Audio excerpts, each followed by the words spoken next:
Hər kəsə salam. Bayramınız da mübarək olsun. Hal-hazırda da bayram davam edir elə düşünürəm. Çünki ayın 26-sıdır. Həm də ki Ramazan da bayramı gəlir, amma bilmirəm o vaxtlar vlog çəkə biləcəm ya yox.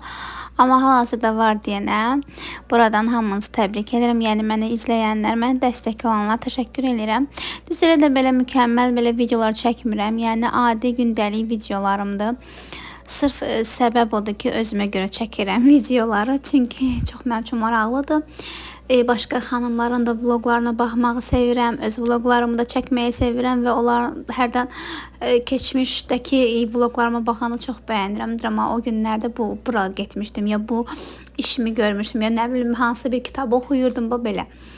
Nəysə belə. Hal-hazırda da gördüyünüz kimi Sarı Regionun Mart Bənövşələri kitabını oxuram. Çünki hal-hazırda da Mart ayıdır bildiyinizdə görə. Tam havasındayım da, yəni bax belə. Bu ay 6 ədəd kitab oxumağa özümə limit qoymuşdum. Bu 5-ci kitabda oxuyuram. İndi görüm 6-cı kitabı araya salıb oxuya bilsəm. Ümumi belə Mart ayında 6 kitab oxuyuram. Nəsə kitablar da mənim də öz... Ümumiyyətlə mən universal bir insanam da. Yəni hər şeyi sevirəm də. Yəni nə mənada hər şey çərçivədə əlbəttə ki. Kosmetikanın öz yeri var. Mənim üçün kitabların öz yeri var. Bitkilərin öz yeri var. Güllərin öz yeri var. Giyimin öz yeri var. Bəlkə də saymadıqlarım da var. Amma yəni hər şeydən biraz yəni sevirəm də. Düzdür, hərdən çox aşırı dərəcədə olur məndə. Ta ki o limiti doldurana qədər. Ondan sonra hər şey balansda oturur. Mən burada bahar ürəyimdə, torpaq əlimdə yarmarkasına gedirdim. Çünki hər il ora getməyi çox sevirəm, çox bəyənirəm. Düzü qiymətlər keçən illərə, əvvəlki illərə baxmış çox bahalaşıb.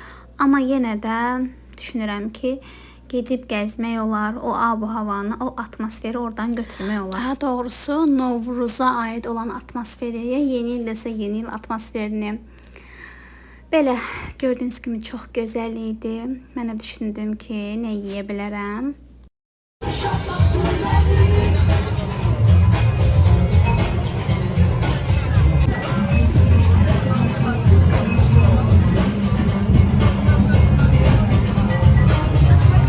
Hər dəfə münasibə qaçan adam olduğuma görə 3 manatlıq dönər yedim. Amma çox dadlı idi həqiqətən də. Və 3 manatlıq dönərin yanında 10 manatlıq da Kostadan cappuccino içdim. Bu da mənim həyat tərzim deyə bilərdim. Belə 2 dəqiqəlik vloqumun sonuna çatdım. Düşünürəm ki, maraqlı izləyərsiniz. Təşəkkürlər, hələlik.